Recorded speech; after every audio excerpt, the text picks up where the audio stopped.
Yeah, the local theater here actually is, it's a good theater, but It is. and we have more than one theater, but in my town they have one theater, which is a big theater, but they are actually starting to show it at 9:30 in the morning, which I don't remember them ever doing.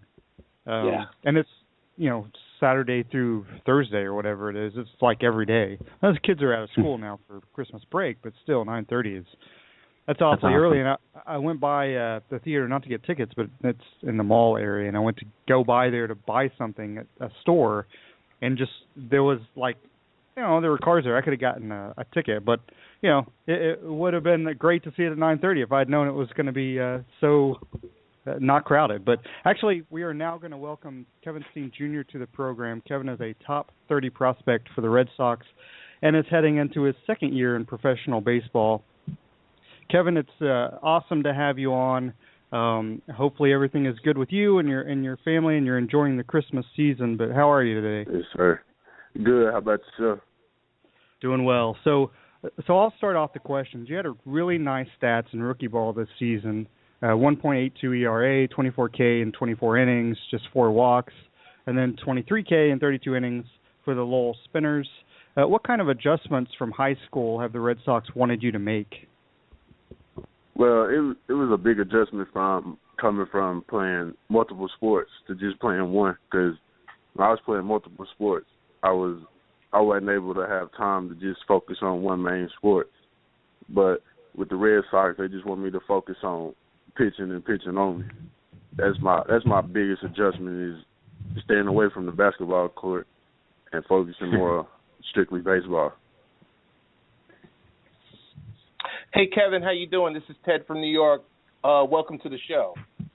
Sorry, thank you. Nice to meet you.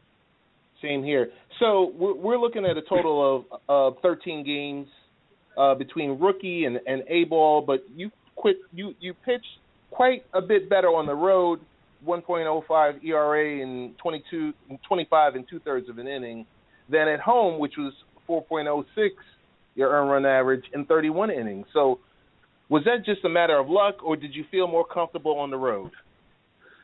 I just felt more comfortable on the road because a lot of our home games we have a lot of interactions in between innings, and I kind of, not gonna lie, sometimes I kind of got caught up in looking at what they were doing instead of me focusing on who's coming up this inning, how I'm supposed to pitch this guy each pitch, and what to throw and things of that sort. So you were more involved in the in-stadium experience at home. Yeah, because it was a big difference going from GCL rookie ball to advanced short season A, because in GCL rookie ball we had literally no fans, no nothing, so we were just playing like we were playing outside by ourselves. And you got up to short season A, you have fans, have interactions in between each inning. But it was just a big adjustment from GCL to there too as well. Gotcha. So Kevin, you threw 5 innings of one-hit ball against Aberdeen to finish the season. What did you take away from that effort?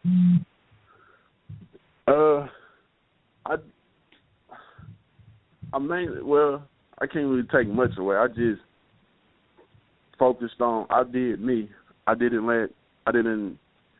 The coaches were trying to change up a lot of things with me during the season, and I was just like, okay, my last start, I'm just gonna go out and do me and see how it goes. I went out, did me, inside, outside, fastballs, worked off my fastball, threw off speed more, and I ended up throwing 50 pitches in 5 innings. That was my best outing of the year.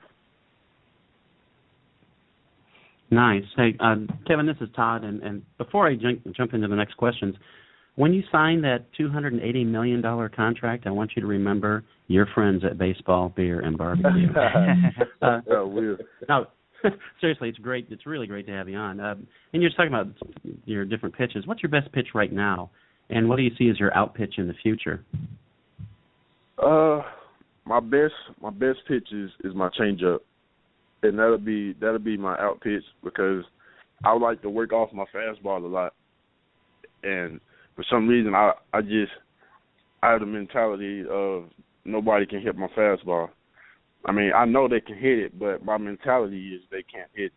So when I have that mentality and throw my fastball is the same arm speed as my changeup comes off slower and it hits a little break, that's my out pitch because I usually get them to reach and roll over or reach and swing and miss over top. Nice. A thinking man's pitcher already at your age. That's impressive. What's the one thing? What's the one thing you'd like to improve on the most right now? Well, my one thing I want to improve on the most is my direction towards the plate. I kind of it's not majorly bad, but I kind of close myself off a little bit when I throw. I kind of throw across my body.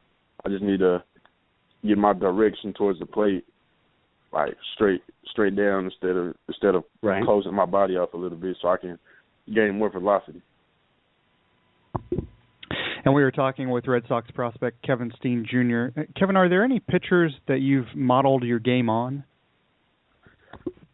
I mean, I've modeled my game off a lot of pitchers, but I don't quite throw as hard as them. But I model Verlander a lot. I always watch YouTube videos, workouts, a bunch of stuff that a lot of big leaguers do, like during spring training. I talk to a lot of big leaguers to just see what they how the experience is, what they did to get there, and how to stay there. Because it's not about getting there. You have to get there and stay there. So Kevin, Double A and Triple A brought in several rule changes to speed up the game, such as the 20-second pitch timer. How do you think this will affect you, number one, and what about the game in general? It doesn't. It won't really affect me because the faster I work, the more consistent I am with throwing my pitches. Because if I work slow, that'll give the batter time to get comfortable with me, and he can get a feel of what pitch I'm throwing. But if I'm working fast, I feel more comfortable, and like I can keep my same routine and repeat every pitch. But the game, as far as the game, it'll make the game go a lot faster. But there isn't really much you can say about baseball because anything can happen in a baseball game. You can have a 2-hour inning or whatever. But the time is speed up pitching, and then the batter has to stay in the box, or they'll call a ball. So I mean, it'll speed it up quite a bit. But okay, so I have a loaded question here, Kevin. So what has been the biggest adjustment for you off the field? I need you to speak from Kevin the person first, and then Kevin the athlete.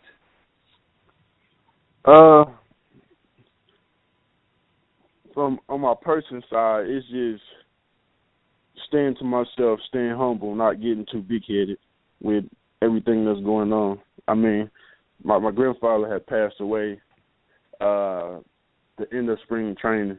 That really put a big toll on me, and it stuck with me ever since my grandfather passed because I didn't get to see him before he passed or anything, and it just stuck with me. And my granddad used to tell me always stay humble. Don't let no outsiders get to you, and always be able to take criticism without getting mad or getting an attitude, whether it's bad or good criticism. And on the athlete side, it's just having to get used to going out in public and people asking. A lot of people ask for things, but you just have to say no. But athlete side, you just can't let a lot of stuff get to you. You got to be cautious of where you are and who you're around. Because if you're around the wrong crowd at the wrong time, then as an athlete, you will get in more trouble than the person you're with because you're an athlete, but he's not. So it'll go viral about whatever you're doing, even if it's just little. Even if it's the little things is going to go viral as an athlete. Hey, Kevin, this is Todd again. For the next question, just want to tell you a couple things. First, of course, for on behalf of all of us, I'm sorry for your loss about your grandfather. Obviously, he meant a lot to you. And, wow, you have more sense than we do. You are one impressive dude. Thank you. I'm really looking forward to you having a great career. Speaking of great long careers, though, so the contracts today, they're just massive contracts. I mean, people signing contracts for 130 and just crazy amounts of money. What do you think about the dollars being thrown around the game today? Well, I mean, it's a lot of crazy amounts. I'm going to work hard to try to get myself to that point so I can take care of my family, my mom and my granny and a lot of other people that's in my family. But I mean, the contract money is just, if you're good, you're good. You get what you want. But I mean, like David Price got $217 million. That's a whole lot of money. But I mean, he was the hottest free agent on the market this year. Then Green got 206 with the Rockies. But them guys are Cy Young pitchers, good October playoff pitchers. So a lot of big league teams are looking for those pitchers that can pitch in the playoffs in October and be able to come through and finish in the game.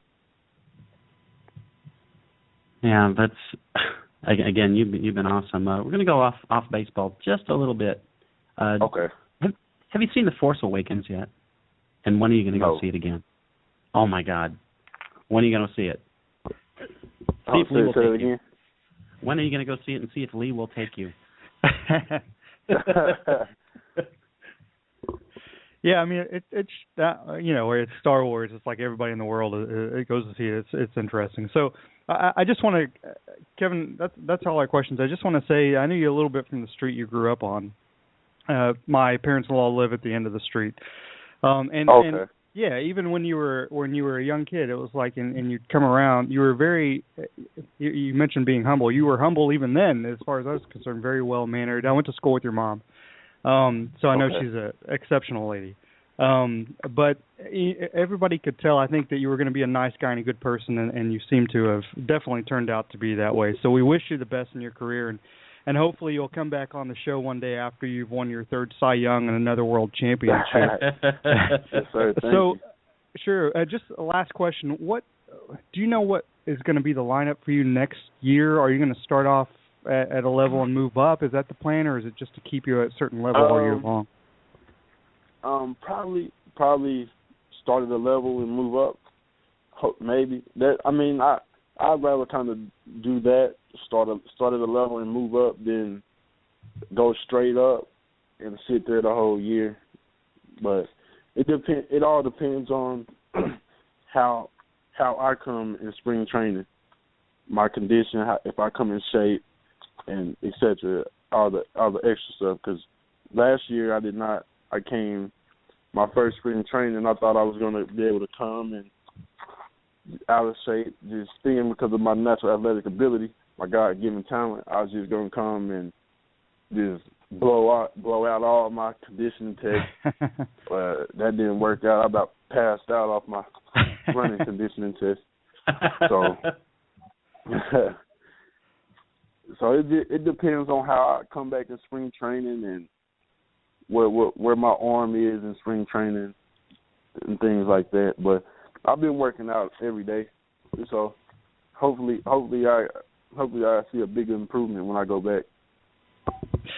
Yeah, well, we'll keep an eye on your career, definitely. We wish you the best. So, Kevin, we want to thank you for being on the show today. Have a great Christmas and have a great year next year. Thank you. You too. Thank you. Thanks. Thank you, Kev.